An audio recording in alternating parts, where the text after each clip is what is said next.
അറുന്നൂറ് സദ്യ എന്ന് പറയുമ്പോൾ അത് ലോകത്തിലെ ഏറ്റവും വലിയ വെജിറ്റേറിയൻ സദ്യയാണ്. അതായത് 64 വിഭവങ്ങളുള്ള വെജിറ്റേറിയൻ സദ്യയാണ്. അതൊരു നമ്മൾ ഇവിടുത്തെ തിരുവാറന്മുളയപ്പനെ നമ്മൾ അന്നദാന പ്രഭു എന്നുള്ളൊരു സങ്കല്പത്തിലാണ് കാണുന്നത്. ആ അന്നം നൽകുമ്പോൾ കിട്ടുന്ന ഭഗവാന്റെ വരം, അതായത് അഭീഷ്ടകാരി സിദ്ധി, സന്താന സൗഭാഗ്യം എന്നുള്ള വഴിപാടുകൾക്ക് വേണ്ടിയാണ് ആൾക്കാർ വള്ളസദ്യ നടത്തുന്നത്. ഏകദേശം ഒരാൾ ഒരു വള്ളത്തിനായിരിക്കും സദ്യ നടത്തുന്നത്. അങ്ങനെ 52 പള്ളിയോടങ്ങൾ മൊത്തം ആറന്മുളയിലുണ്ട്. ആ 52 പള്ളിയോടങ്ങളിൽ ഒരു പള്ളിയോടമാണ് ഇന്ന് നമ്മൾ പങ്കെടുത്ത ഓതറപ്പള്ളിയോടം.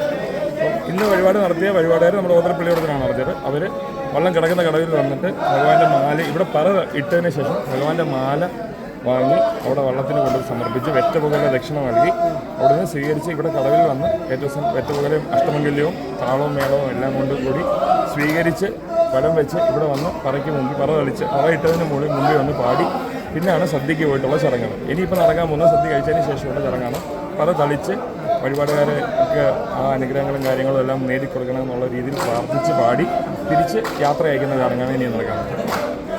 വളരെ നന്നായി പാടി കേട്ടോ, നല്ല സൗണ്ട് ഉണ്ട്. ഞങ്ങൾ ഗൾഫിലാണ് അല്ലേ? ഞാൻ ഗൾഫിലാണ്, ഷാർജയിലാണ്. Thank you.